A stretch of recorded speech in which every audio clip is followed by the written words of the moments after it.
In this episode, one of the rising stars in mobile home sales across Florida gives us his insights into market trends and the education buyers need. Are you interested? Well, stay tuned. Can a manufactured home community in Florida make your retirement dream come true? I'm Russ Watson. Join me as I share over a decade of experience helping folks who are living in or looking at this active lifestyle. In this episode, we will be talking with Mark Kaiser, the mobile home dealer, about the market, education for buyers, and much more. Mark offers his insight into everything from financing and insurance to reducing the risk of buying in the wrong community. He has sold hundreds of homes in dozens of land-lease communities throughout most of Southwest and Central Florida. Mark drops golden nuggets of wisdom throughout the podcast, so be sure to watch the whole thing. Following the discussion with Mark, I will elaborate on a trend he's seeing where parks are lowering their 55-plus age requirements to attract more working couples. Let's dig in. Today's guest on our podcast is Mark Kaiser, the mobile home dealer. Mark is a licensed mobile home broker in the state of Florida. You can see Mark and some of the homes he has sold featured in several of my videos on our YouTube channel. Today, Mark has his own YouTube channel featuring videos of the homes he has for sale. It's a great place to find bargains and get a feel for what's on the market. More about the resources Mark offers later in the podcast, but for now, let's meet the man himself. Mark, introduce yourself and tell us how you got to Florida and perhaps a little background on where you grew up. Hey Russ, man, I really appreciate you asking me on the show. We're looking forward to this. We've been friends for a while, and happy to support you on this journey with the podcast world. So I'm the lead broker for the mobile home dealer. We started about 4 years ago. We primarily sell mobile homes in parks all over the state of Florida, where you buy the house and you pay lot rent.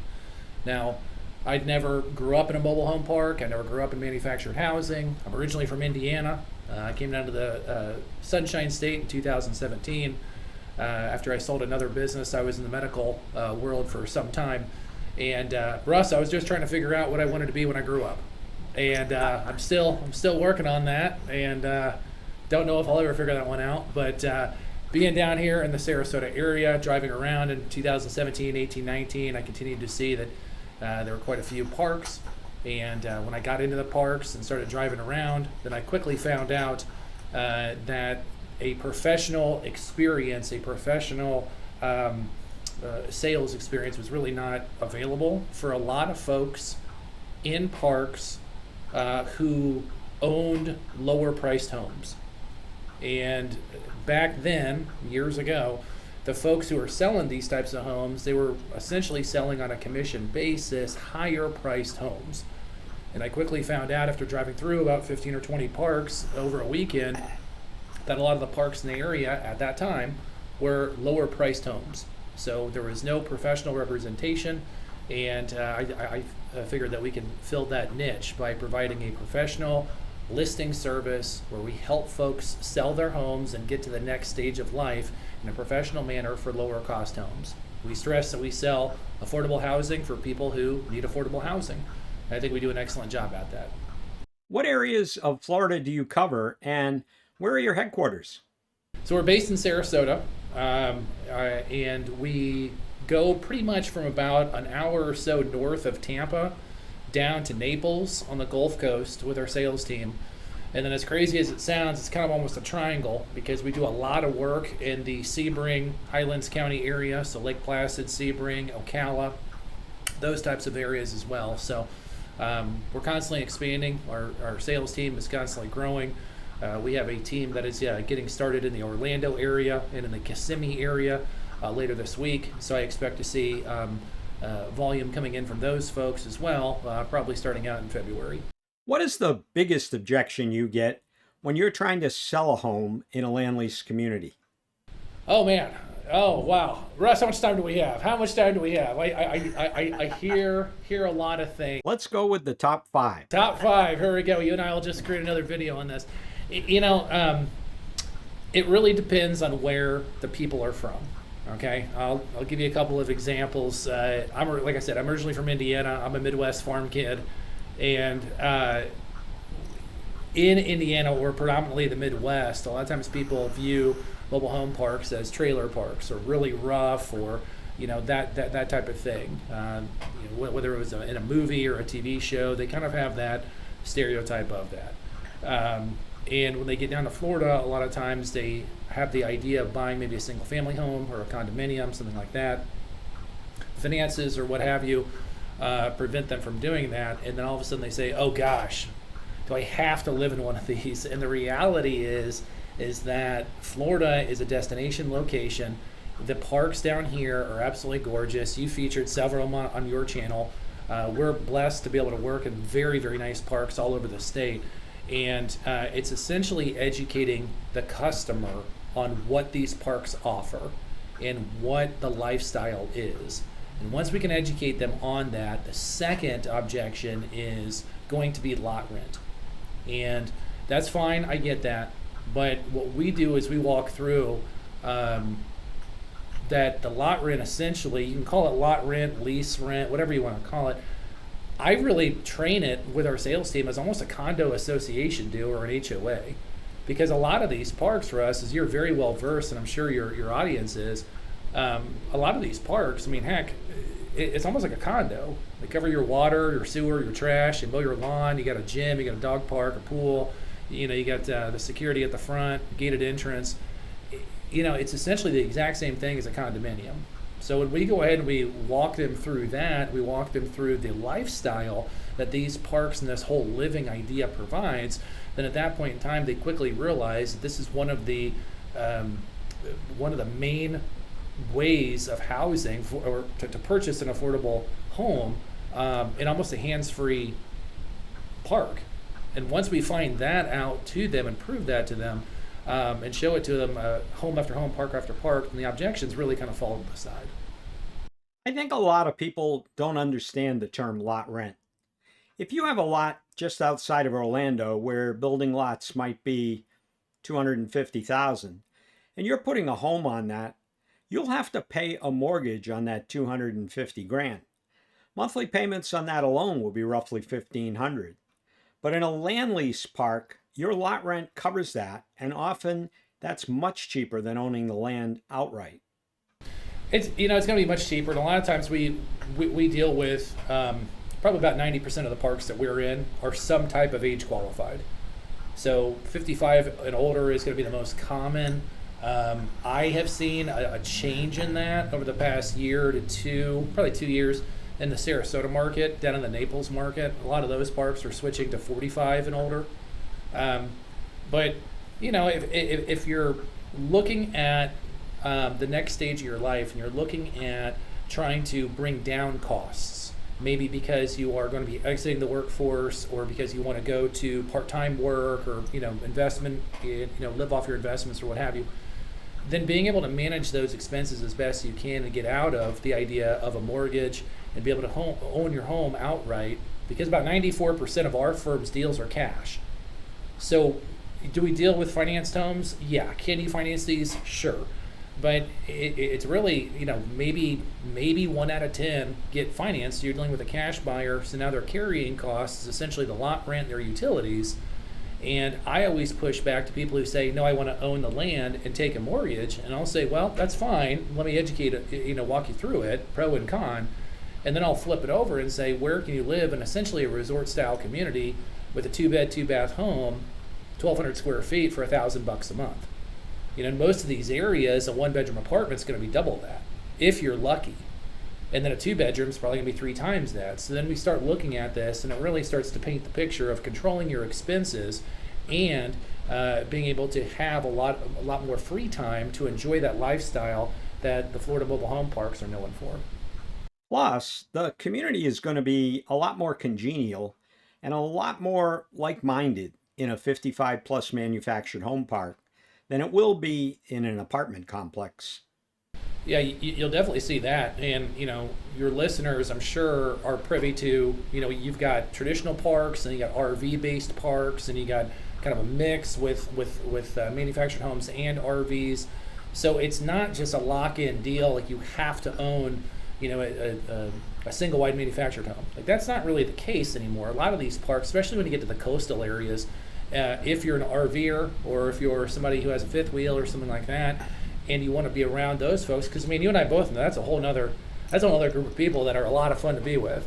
So they have those parks as well, and they just get your traditional manufactured home parks. And so you can, like what you were saying, you can really be around a lot of people who are similar in age, similar in lifestyle, wanting to enjoy the time that they have, and not be bogged down with yard work and everything else that goes with owning a single family home.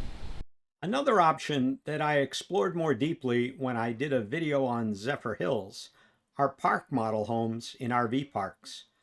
It's their answer to tiny homes. And when you add on a screened porch, storage shed, front porch, deck, or whatever, they are spacious. Have you seen a lot of those? Oh yeah, we've sold probably 200 park models in our firm. Park models, I think, are the unsung hero of the entire industry. I think they are, if you want to talk about bang for your buck and just, wow, you're really knocking it out of the park, park models are the way to go. Now, maybe for people who are not so familiar with that, park models guys are going to be pretty much, they look like a single wide, they're just going to be shorter. So they're usually going to be 32, 34 feet long, 12 to 14 wide. So you're looking about 400 to 500 square feet. That's in the body of the home. As you mentioned, Russ, they add in a Florida room, it nearly doubles the size of the home. So you're almost looking at a double wide, like a short double wide. And you'll be 800 to 1,000 square feet. And here's the thing, guys. When you look at those homes on the resale market, okay, because that's what we deal with. We deal with pre-owned homes. On the resale market, you can get in and get out of a park model home, a newer unit, for peanuts, for pennies on the dollar. And you can be in and out of those homes for, we sold one the other day in Zephyr Hills, a very nice one. It was a 2002. We sold it for $11,000. So, and that was a one bed, one bath, laundry with the Florida room. So park models are fantastic. It's a smaller space, but they have tons of storage in them. I hear from a lot of seniors who still think mobile home parks are easily affordable on a Social Security income. And they're typically shocked when they see lot rents and say, "Oh wow, I thought you could afford these." What do you say to folks experiencing sticker shock? Yeah, that's something that we're really starting to see in the on the coastal areas. Here's what I can tell you. It sounds cliche, as everybody knows, but essentially it's real estate or mobiles are going to be based on location. So if your listeners are looking to relocate down in the Florida area, just kind of know they're not making a whole lot of brand new beachfront property anytime soon. Not that I can tell. So the closer you get to water, usually the higher the lot rent is going to be. So I can give you two examples, real numbers. We're based in Sarasota. We do our numbers every March. And the numbers are going to be the county average lot rent. So what we do, guys, we tally up all the lot rents, we do all the phone calls, find out what the new lot rent increases are, just figure out what the average is. If you look at Sarasota County, which is going to be where Lido Key is, Anna Maria Island, Siesta Key, for 2024, and we'll do ours in a few months for 25, but 2024, you're looking around nine and a quarter per month. Now, that may be affordable, that may not be affordable. Now, let me flip that over. I mentioned earlier where we work also is in Highlands County, so that's going to be about an hour and a half dead center in the state. You're about 90 minutes from the Gulf, you're about 90 minutes from the Atlantic, you're about 90 minutes from Disney. Okay, Highlands County has an average lot rent of about $350.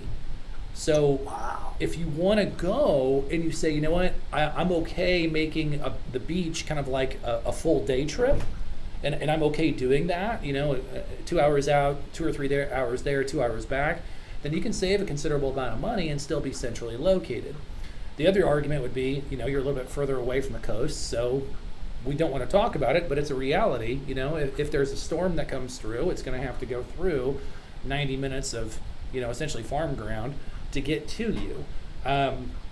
But that's that. Now, as far as like the coastal communities in the Naples area and the Fort Myers area, that's where we're actually seeing a change with the parks to drop the age qualification from 55 to 45.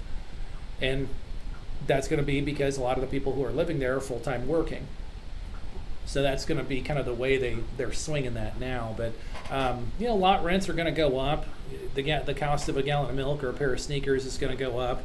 I wish they didn't, but it's also a reality that I think we have to educate the folks who are entertaining this housing option and let them know, hey, if you buy something at say $500 for argument's sake of lot rent, please note that you have to budget out that it's going to go up a few percentage points each year. And you really don't want to set yourself up to be in a sticky situation 2, 3, 4 years down the road and unfortunately have to sell your dream home because of a lot rent increase. You have to kind of expect that there's going to be some increases, and we feel like we do the best we can to educate all of our clients, both on our YouTube channel and on with our sales team, and letting people know when they're shopping for something to kind of get an idea that down the road it may be a little bit more expensive. Yeah, I love Highlands County. It's fantastic. It's a ton of bang for your buck, There are some beautiful places there. Yeah, it's a little bit to everywhere, but it's not a lot to anywhere. So yeah, I think that area offers great bargains. Now, how about financing? Even for like low-end homes. Say someone needs to finance 30 grand for a single wide home. Is that out there?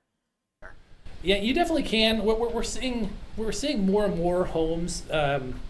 We saw more homes financed in the fourth quarter of last year through our firm than we had combined the past 3.5 years combined. So financing is becoming more and more of a thing. There's a couple of companies out there that specifically do loans for mobiles on leased land. If you want the cheat code, so to speak, on these financing deals, just don't go to your local bank. Don't go to Chase. Don't go to Bank of America. And I don't endorse anybody. I'm not saying I get referrals on anything, but a lot of times people will say, "Hey, Mark," or somebody, "I have a pre-approval for this amount of money from Rocket Mortgage or from Chase," and that's great. We smile and we nod, and of course that's fantastic. But the reality is that when you buy this home in the state of Florida, and that's where we're licensed, that's all I can comment on.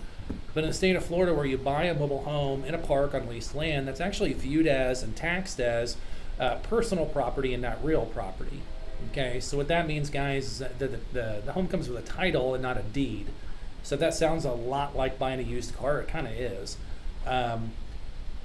Traditional financing companies, Chase, Wells, Bank of America, they will yes you to death and say, "Oh yeah, we'll do this, yeah," until the conversation of where is the home located and what's the address, because their loan company will pull it up, find out it's in a park, find out there's lot rent.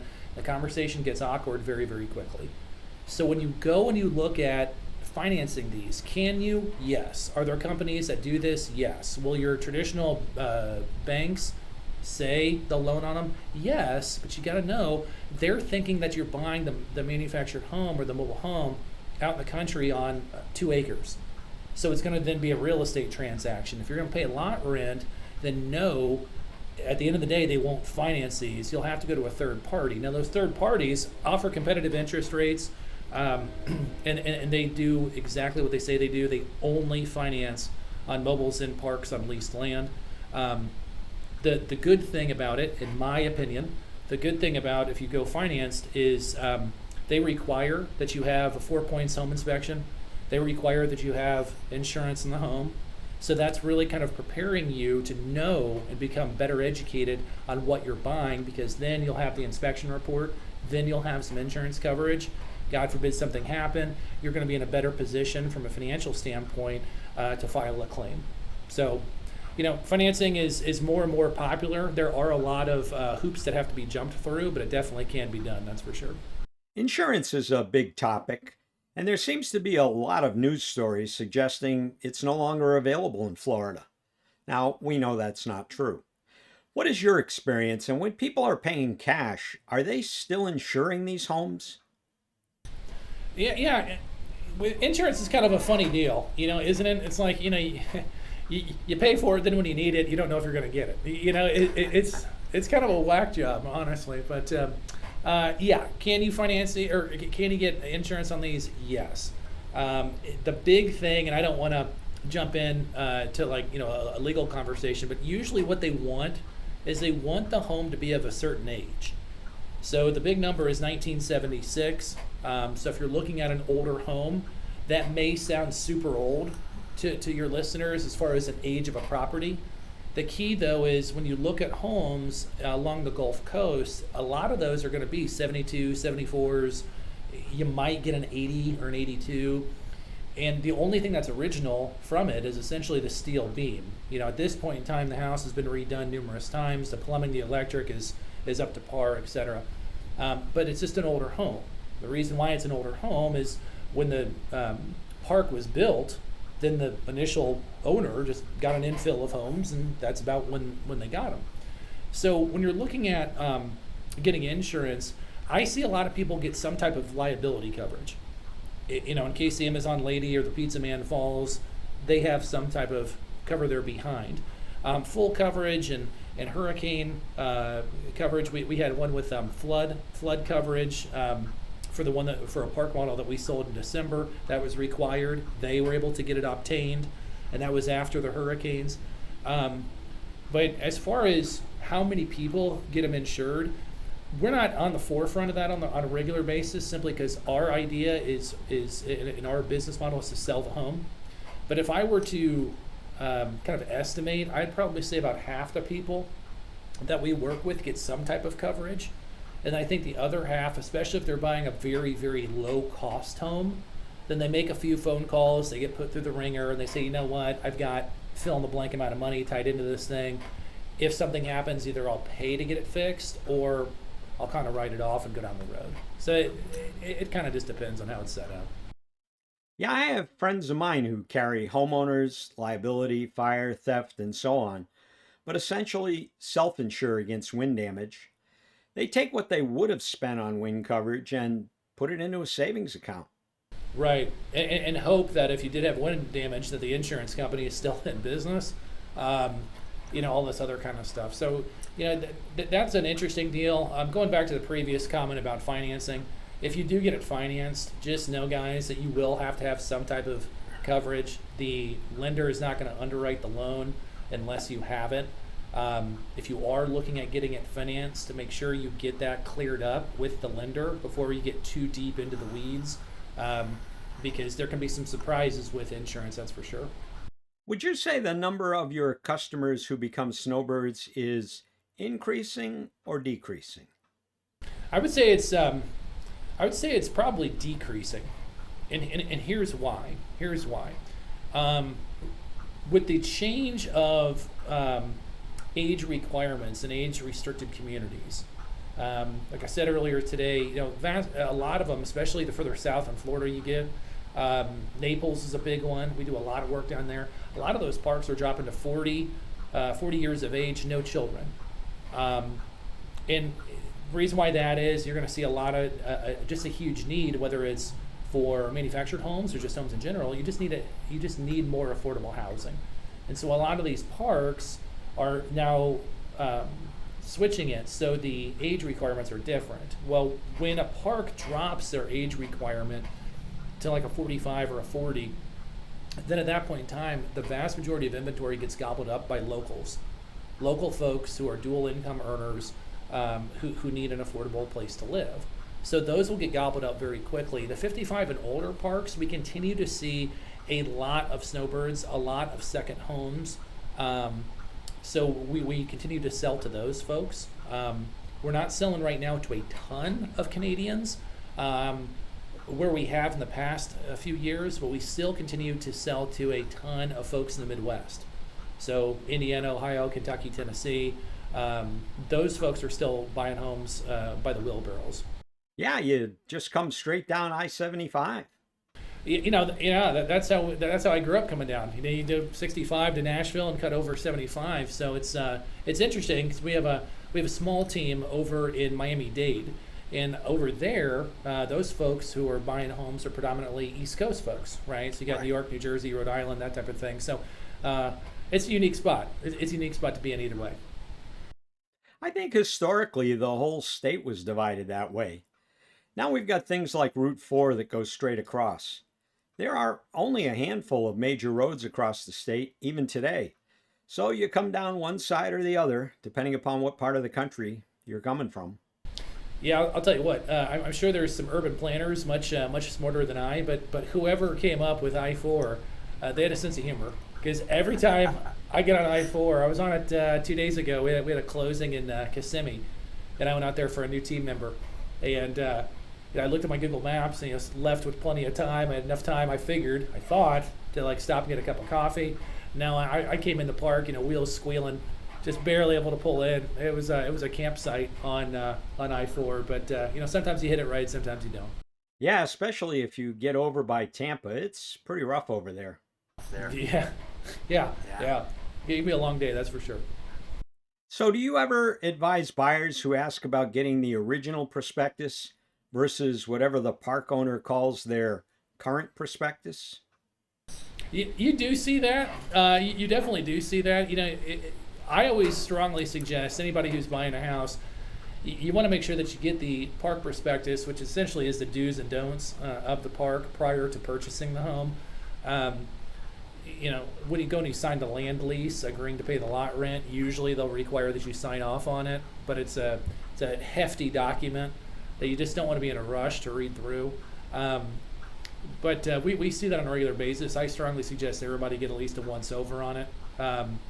You kind of have to lean on the park manager sometimes to review it before, because sometimes they have this antiquated version that looks like it's in a leather-bound novel, and dust and moths are flying out when they bring it out of the shelf. But you want to make sure that you get a pretty good idea on that, and just so you know what the park expects of you, so there's no confusion when you move in and when you call the house your home, and you just don't want to get upset with what they require, what they don't. In my park, we are seeing roommates. Is there any prohibition on two individuals buying a manufactured home together? We're seeing that more and more. It's interesting that you brought that up, because the home that we sold in Kissimmee were to two roommates. Generally speaking, with most parks, whose name the title is in, most park managers don't care. They just want to make sure that the person who's on the land lease has been approved to live in the park, and that the lot rent is coming out of somebody that directly is attached to the land lease.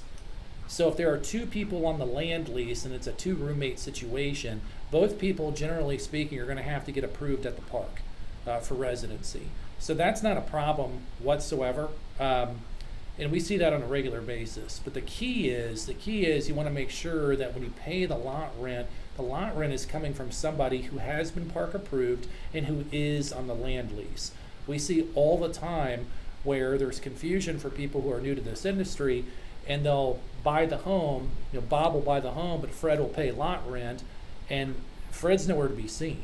So they start to say, hey guys, hold on a second, we want to make sure that the money is coming through. Now how the money gets in the account to then go to the park manager, that's another story. Nobody inquires about that. They just want to make sure that the right person is paying, so they can follow up accordingly if the bill's not paid. I know I've been getting this question a lot lately, so I'll ask you. What kind of financial requirements and background checks are they requiring to get into parks these days?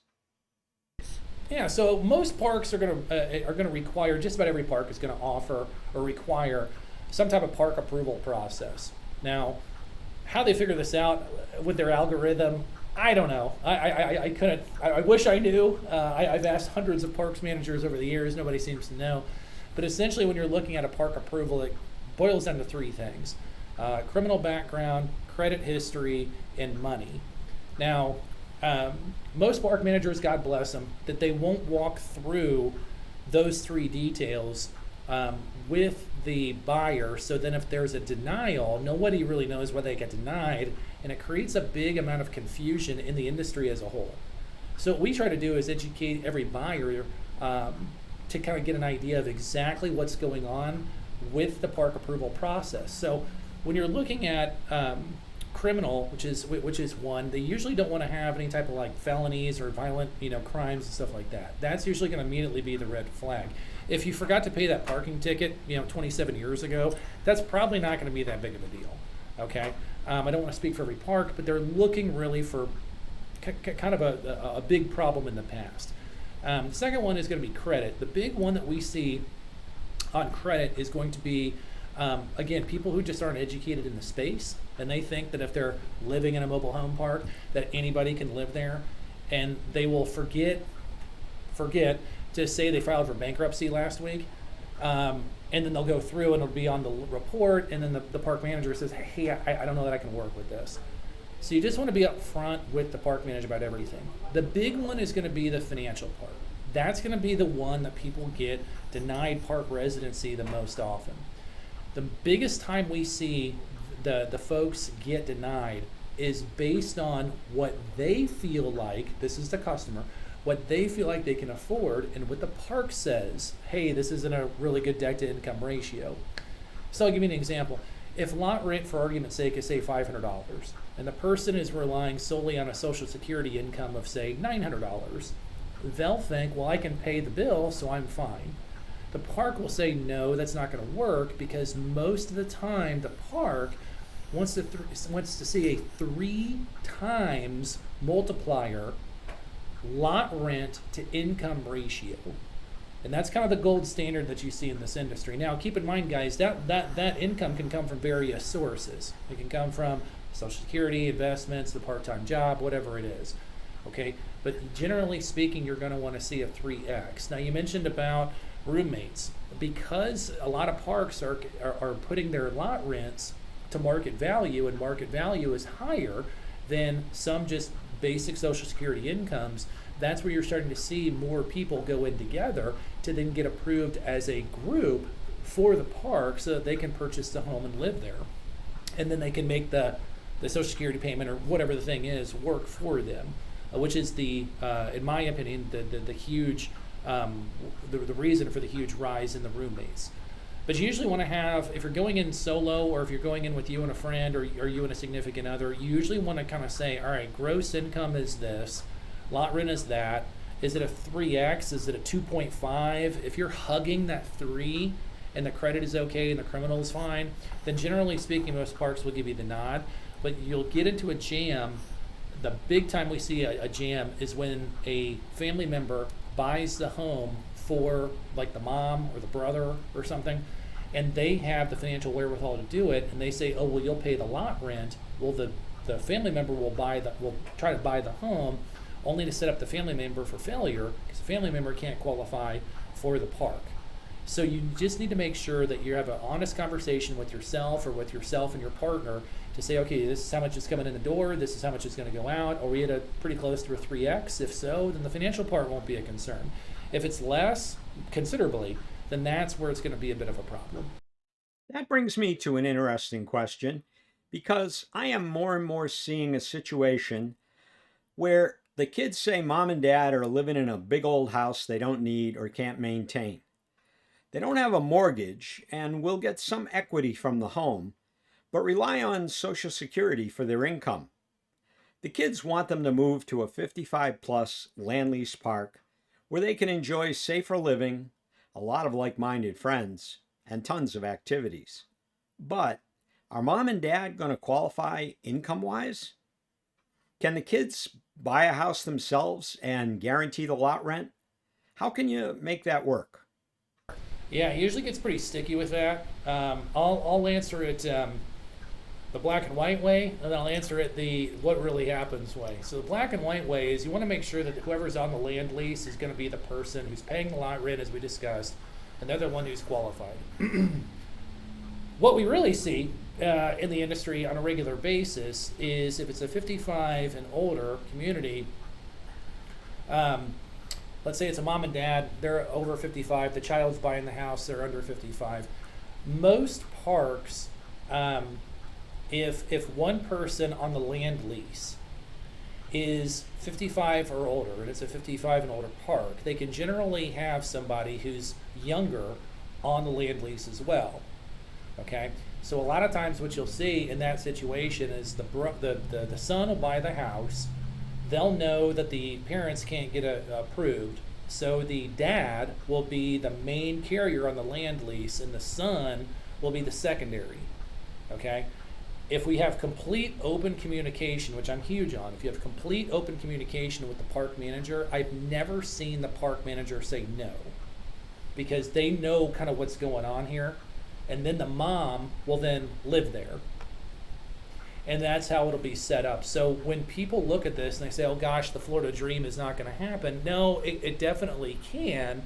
It just, number one, the communication has to be clear, but if you know for sure that this isn't going to work on your income and the son is willing to help out, have the dad be the land leaseholder, so the lot rent's coming from the dad, have the son be the secondary on the land lease, and then go from there, and then the dad will then get qualified for the park. So we see that on a regular basis. In fact, we closed on a home 2 weeks ago, I think it was, with that, but everybody had clear communication. We weren't trying to do some under the table Saturday night special. We proffered the idea to the park manager. Park manager said, absolutely, let's give it a go. They did it. I went to their corporate office, they got approved, and the gentleman moved into the home, and everybody's happy. So that works on a regular basis, but the key is, if you're looking at kind of thinking outside the box, just be upfront and direct with the park manager and tell them this is a situation. And I've never heard of a park manager say no. I know there's been a lot of hurricane damage up and down the West Coast. I imagine that also results in some significant bargains if you want to fix things up. Do you run into that much? Yeah, we see storm damaged homes all the time. Kind of what's going on in the industry as a whole. We saw a ton of homes come on the market from about 2021, 2022, and that's, if you want, we can jump into why that was. But a ton of homes came up on the market, and then what we saw is when the storms came through in October of this past year, specifically Milton, which was the second one around the middle of October, then a lot of folks, whether they got quotes from contractors on the carport damage or whatever the story was, or they didn't, regardless, they just said, to heck with it, I own the house out in cash, I'm not going to fiddle with, maybe FEMA's not going to help or this or that, and they just started putting the houses up on the market. So we saw a huge spike in inventory, specifically storm damaged homes, from rough numbers about Halloween to Christmas, of people who just came down eventually, throughout October, November, maybe the first part of December, thought they could fix it. Maybe they had hopes and desires to do that, realized it was too big of a job, and they just put the house up on the market. So with the rise in housing prices, even in the manufactured home space, if your listeners are looking to get a very low cost home, I mean laughably low, and they are willing to swing a hammer, or they have some type of connection for handy services, a lot of the homes that we had about 50 of them come in our inventory. We've moved through the vast majority, but there still are a handful of homes out in the industry that are missing carports. Structurally, they're fine, but they might have some screens blowing out in a carport that's a little rough shape, and the owner just didn't want to mess with it. Those are the darlings, if you will, of the industry right now. Because you can get a very nice park with a very nice home structurally, no problem with the AC, no problem with the roof, the carport shot, and you have to just budget for that accordingly. But if you're willing to do that, you're willing to kind of work with them, with the park office, to get the carport or the screens fixed on the Florida room, boy oh boy, you can get a smoking deal on those.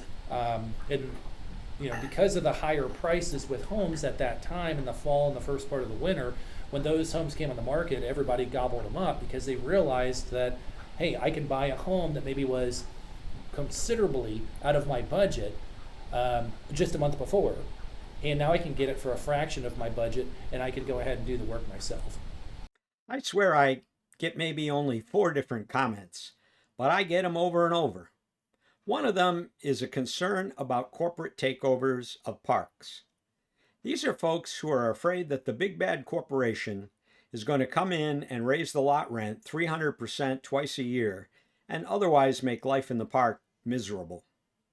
I think they get this from media outlets like that nutcase on HBO. When you run into this objection, what do you tell folks? Yeah, great question. So I'll attack that in two different ways. Okay, the first way is, guys, when you're looking at buying a home in a park with lot rent, okay, don't take my word for it and say that this is the county average. Do your own diligence. Make a few phone calls, pop into 3 or 4 parks. And I understand you may not even want to live in those parks. That's okay. Just pop in, make some phone calls, check online, and get an idea of what the lot rents are in the area. Then once you start getting an idea of, hey, I want to be in this specific park, here is the gem of Russ's and I's conversation here today. If you find that the park that you're looking at is considerably lower in lot rent than the other ones, and I don't mean 25, 50 bucks. I'm talking about 5, 6, 700 less. Do not think that you found the needle in the haystack. What you found is you found the park that is more than likely owned currently by the mom and pop who started it, who don't know how to correctly manage it. And those parks are the parks that get bought. And when they get bought, the new owners, the investment groups, okay, they look at it purely 100% as a business. That's it. Okay? And they look at it and say, okay, we're going to buy mom and pop's park here, and it's $500 under lot rent. What we're going to do is we're going to buy it, and then the next year we're going to raise the lot rent to market value, which in this case would be, say, $500. They're going to double the lot rent by doing that. So now by doing that, they now have the lot rent that is the same as everybody else. Okay? That is the big thing you really want to be conscious of when you're buying one of these properties. Get an idea for the lot rent. It's 50 or 60 bucks less. Shrug your shoulders. Maybe you got a good deal. $500, $600, $700 less. Red flag. Big red flag. And you just have to be conscious of that. Now, when you look at lot rent, the second thing you have to understand, as we alluded to earlier in today's conversation, lot rent's going to go up a few percentage points each year.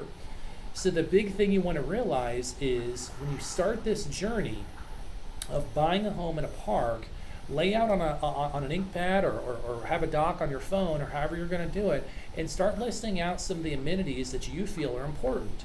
Do you want a pool? How about a dog park? How about security? How about a soft serve ice cream machine? How about a golf course? And all these things you may be laughing at home. No, these exist in parks all the time. Do you want those items? If the answer is yes, the other thing you need to budget for is the more amenities the park has, the higher annual lot rent increases will be. Simply because they need to pay for the ice cream machine, the golf course, the driving range, etc. So when we look at this, you want to be conscious of the first thing is, are you super low or lower than everybody else? If so, that's a problem. It's probably going to be bought and sold while you own the home, and you're going to be held liable to pay the higher lot rent. The second thing is going to be the more amenities, the higher the increase each year.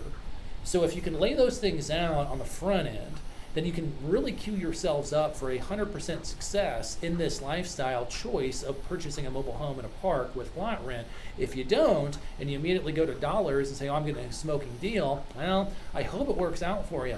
But generally speaking, it's probably going to bite you in the rear simply because when the park gets sold, you're going to be required to pay the high lot rent.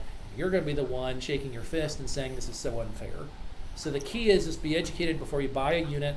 That way you're going to be setting yourself up for success. As you know, I'm a big proponent of buyer education. I do. You and I both, Russ. You and I both. And I offer courses, workshops, and videos to help folks. My advice on that is to actually buy into a park already owned by a major corporation that is in the business of running parks, not one in the business of buying and selling parks. There are 2 different breeds of cat out there. Examples of what I recommend are national operators like Sun Communities, ELS, Hometown America, and similar local park owners like CRF Communities or Rickard Properties. These outfits are in the business of running parks, and they run some beautiful ones that are not likely to change hands.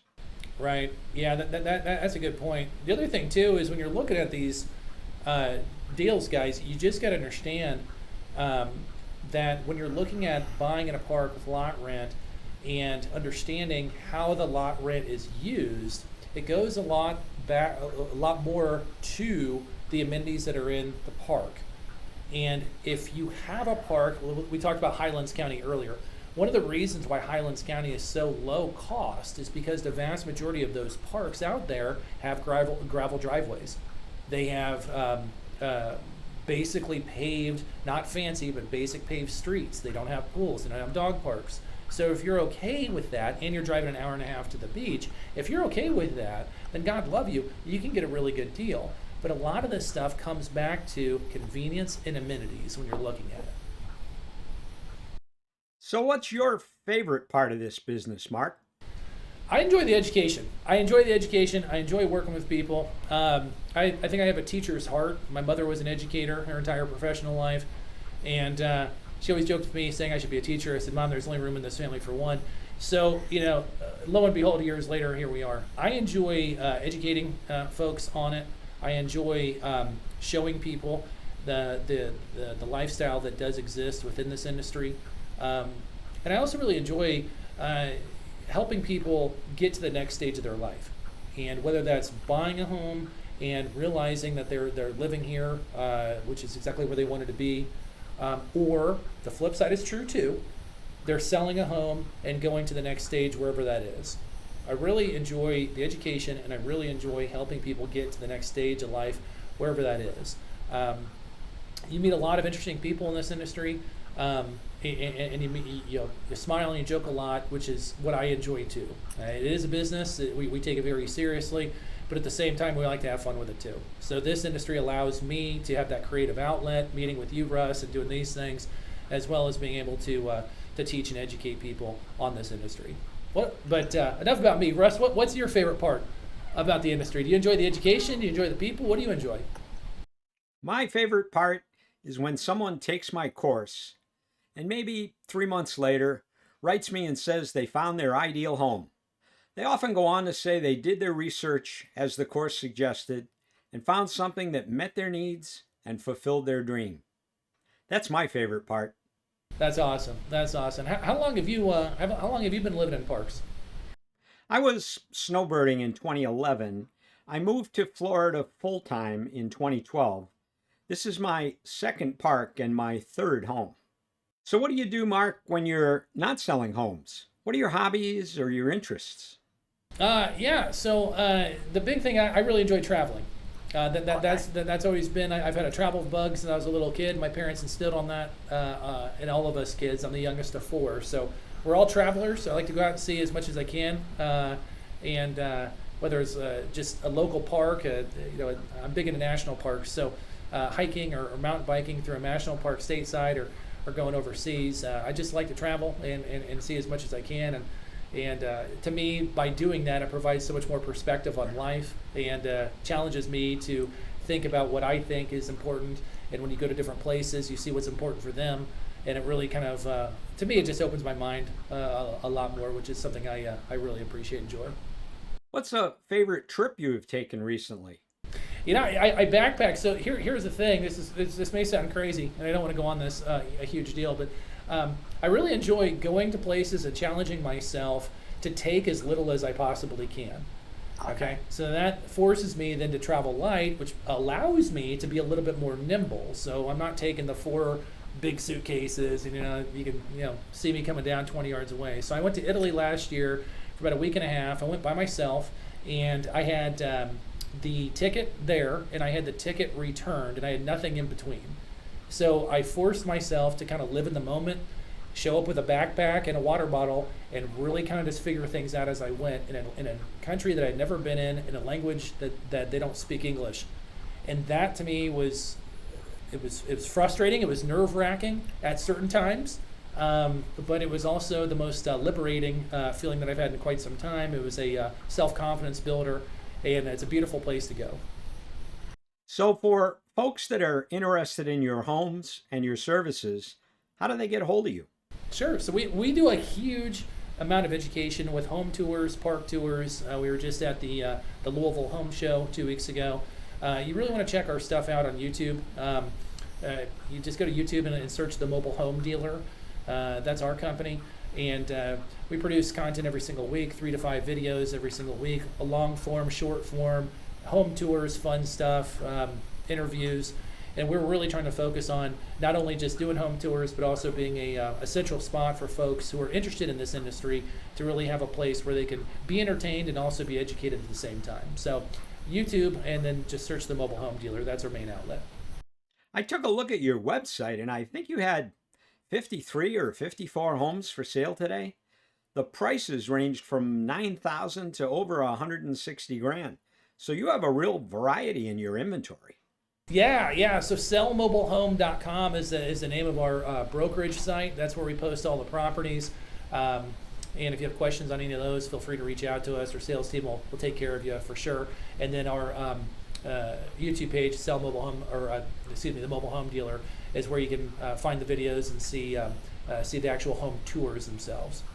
Great. Now, do you list on Realtor.com and similar multi-listing services? Yeah, so we sure do. So when we take a client in and we take a listing, what we do is we put it to all the syndicated feeds. So your Realtor, your Zillow, your Trulia, MH Village, our website. But what we really see when we list homes, we do it a little bit differently, I feel, than anybody else in the entire industry. We actually are very good and very precise with our social media content. So we're able to take the home, create the video on YouTube, and then advertise that to the areas that we predominantly sell to. So if you're entertaining the idea of having somebody sell your home, just kind of realize that we don't really look for a local buyer. After selling about 600 of these, we have found that the traditional buyer is not the person who's the looky-loo in the park. It's usually going to be somebody from out of state, maybe even out of the country. And we're able to corner that market and really find the folks in the areas throughout the country and throughout Canada who buy these homes, and we advertise directly to them.